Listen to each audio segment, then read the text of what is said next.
El placer de comer y el placer de vivir, que tantas veces van de la mano y tanto echamos de menos en la vida diaria cuando nos llenamos de problemas y preocupaciones. Pero, ¿por qué parece que necesitamos ahora más placer y bienestar? ¿Porque las cosas van peor o porque las vemos y sentimos peor de lo que son? Seguro que tienen la respuesta nuestras expertas Andrea Calderón y Silvia Alaba, psicóloga de la salud, porque parece que cuanto más cuidamos el cuerpo, menos cuidamos la mente. Silvia. Salud no es solamente la ausencia de enfermedad, sino que es el pleno bienestar a nivel físico, a nivel social y a nivel mental. ¿Y qué es lo que ocurre? Bueno, pues que siempre, en cualquier momento, vamos a experimentar alguna emoción desagradable o una situación que sea más complicada. Pero eso no significa que tengamos un problema o un trastorno mental, ni tan siquiera significa que tengamos que tapar esas emociones desagradables, sino que lo que tenemos que hacer es aprender cuál es la información que nos están dando, intentando potenciar las agradables y saber regular y convivir con aquellas más desagradables. Y es en esas sensaciones desagradables donde más buscamos una recompensa inmediata. ¿Y dónde la solemos encontrar muchas veces? En la comida que tenemos más a mano. ¿Nos sentimos mal? Buscamos un placer que compense. ¿Qué tenemos más cerca? La cocina, la nevera.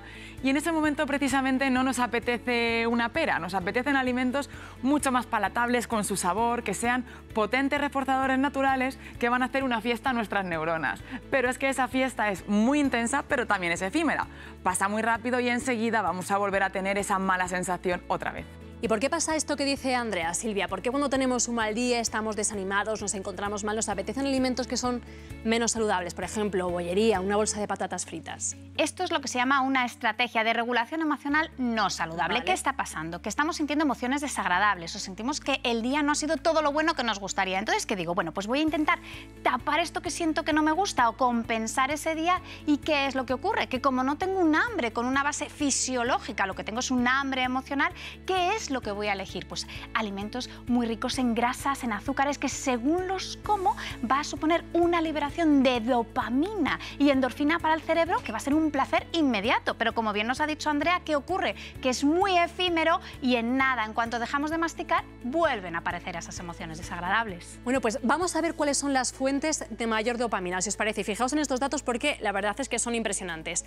Comer chocolate libera hasta un 55% de dopamina, el sexo casi el doble, el 100%. Fumar, la nicotina, 150%. Y ya consumir drogas ya directamente se dispara, como por ejemplo con la cocaína. Silvia. Todo esto no es sano para la salud. Hay mucha gente que está bebiendo, fumando, directamente consumiendo drogas o sustancias que son negativas. ¿Y qué es lo que ocurre? Que ahí se produce ese proceso de disonancia cognitiva. Bueno, sé que en el fondo esto puede ser malo, pero como va a ser a medio o largo plazo y a mí puede que no me toque, sigo enganchado. Y además es que se activa el núcleo accumbens, que es la parte del cerebro responsable de las recompensas. Y entonces aquí se origina el riesgo de generar una adicción. ¿Y quién es el rey de esa recompensa o de ese chute de dopamina en la alimentación? Pues como ya hemos visto, el chocolate.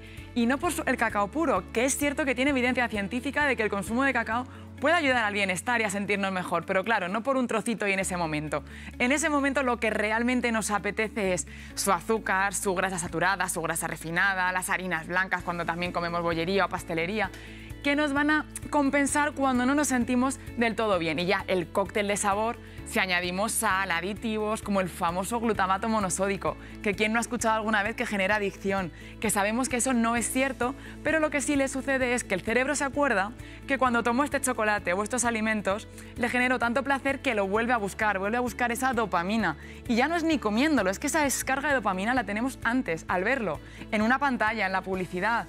Ya nos viene ese chute de bienestar. Es decir, que hay que cuidar tanto la alimentación física, es decir, lo que comemos, como la alimentación visual, que es lo que vemos. Silvia. Así es, y aquí yo creo que tenemos que ver cómo estamos utilizando la tecnología, porque sabemos que la tecnología tiene múltiples beneficios.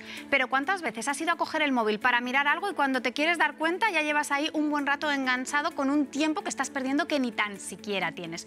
¿Por qué ocurre esto? Bueno, porque cuando estamos con la pantalla no tenemos que activar esta zona del cerebro, que es el lóbulo prefrontal, que es la función ejecutiva para estar manteniendo la atención, sino que la propia pantalla, ese proceso hace ese procesamiento, ese proceso de atención sostenida ella sola. ¿Por qué? Porque son estímulos que cambian muy rápido a nivel visual, a nivel auditivo. Tiene que estar todo medido de cuándo van a aparecer las novedades y además ese scroll infinito que hace que nos enganchemos.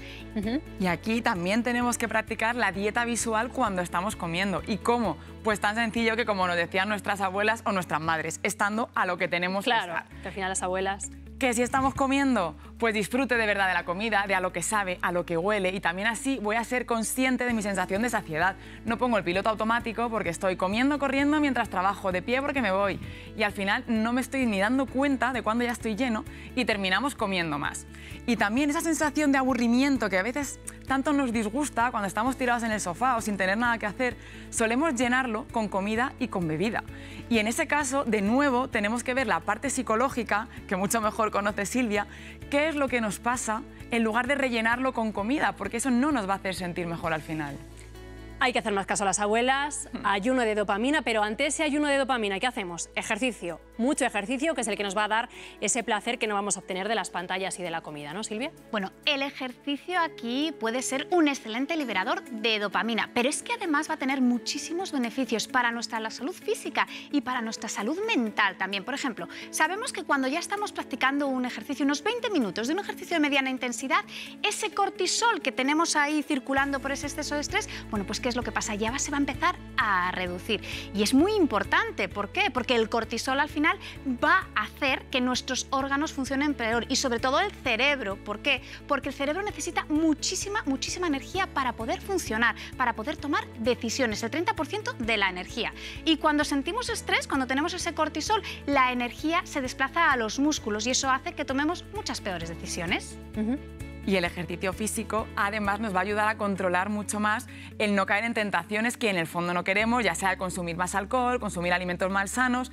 Si es que de hecho las personas físicamente más activas tienden a picotear menos o a caer menos en este tipo de tentaciones. Al final la actividad física siempre va a ser una ayuda a una mejor relación con la comida y un menor estrés con la alimentación.